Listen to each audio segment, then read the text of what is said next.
And then you had that wonderful match with the gates opened by Mr. Packer at the Sydney Cricket Ground. Kerry went and just said to him, open the gates and let them in. You know, we can't have people standing out here waiting to come in. The Sydney Cricket Ground was absolutely chock-a-block full. I mean, that for me was the defining moment, when it seemed like the whole of Sydney wanted to be at the Sydney Cricket Ground watching cricket under lights. It seems to me that that was a point that defined what was going to happen in the future.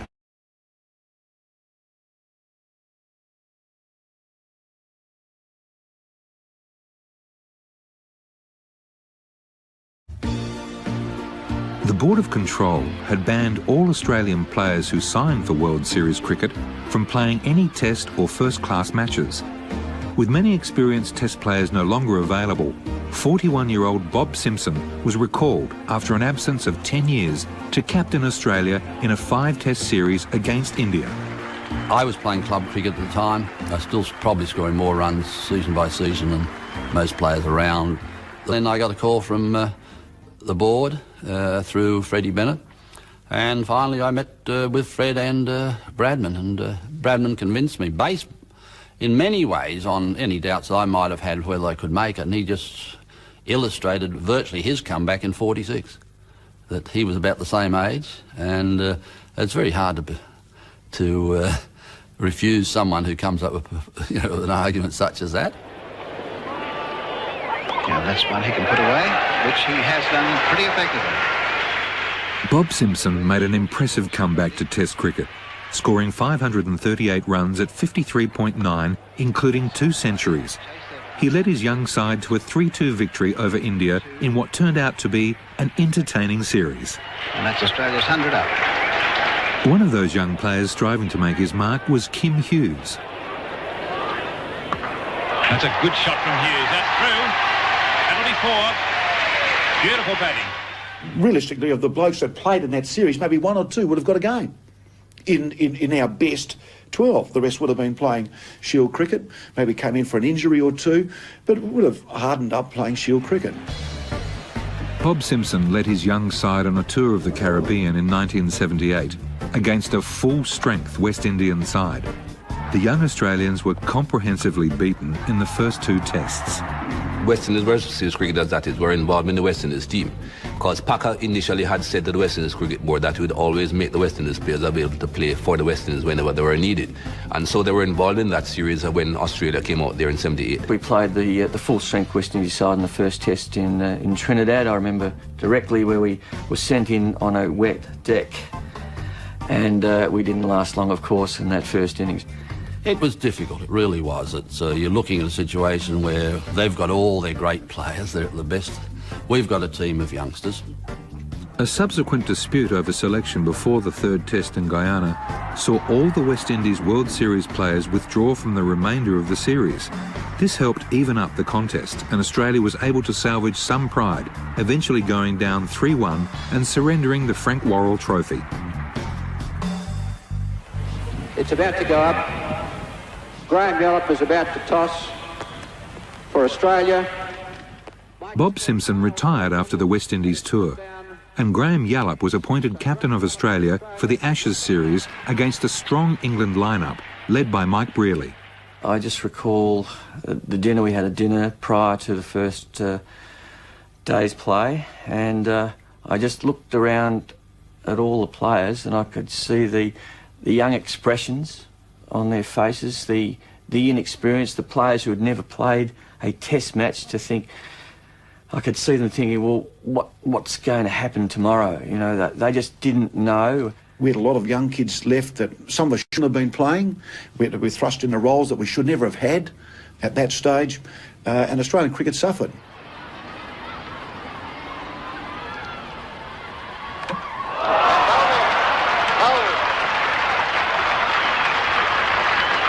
Been bowled by Willis for 1, Australia 2 for 5.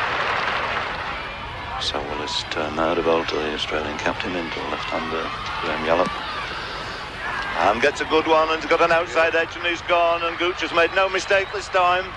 Willis breaks through again. 4 Australians out, the score is only on 19, and it's been very much England's morning here.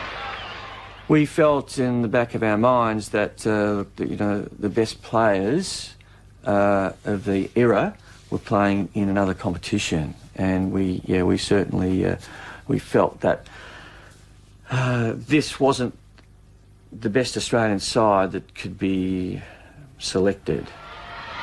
Fell is solidly built, and there's a good outswinger. It's moved away, and both of them have struck again in his very first over. Kim Hughes has gone. In 78-9, it was my first tour, I think, and I remember us bumping into the guys that had gone to World Series at the Aussie boys at the airport, and they actually wished us luck, wished us well. And I thought, good God, there must be some friction over here. Lachlan facing Willis.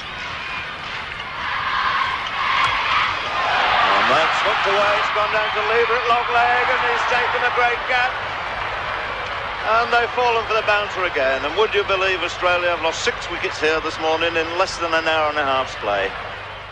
But the facts of the matter really are that it was England's first 11 minus about 4 versus Australia's third 11. And it was never going to really be a contest on the field. In fact, I think the Australian third 11 did pretty well to win 1 game. The pressure on me was incredible from the Australian Cricket Board, from the Australian cricket public, from the media, from my own friends, from within the team. The pressure was so intense and at times unbearable. Graham Yallop was on a hiding to nothing. That was pretty clear early on. I mean, to us looking from the outside, he wasn't your regular forceful type of Australian character that we were used to coming across as a captain. And one had the feeling sometimes that his strings were being pulled by the sort of Bob Parish, Ray Steele brigade, and that the public face of official cricket had to be a kindly one, and they chose Graham to provide that face. Now Australia has 2 left-handers at the crease in Yallop and Border. And away it goes from Border, right inside that, and sailing out from the mid-wicket boundary. So both of them to Border on 43.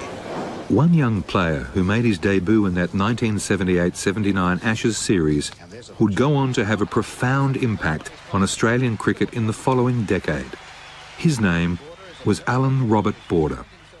The feeling to me in that dressing rooms, that in that initial stages of my Test career, was everyone was looking over their shoulder about who's going to get the chop next. We weren't playing very well. Border turns that delicately off his pad. That's his 50.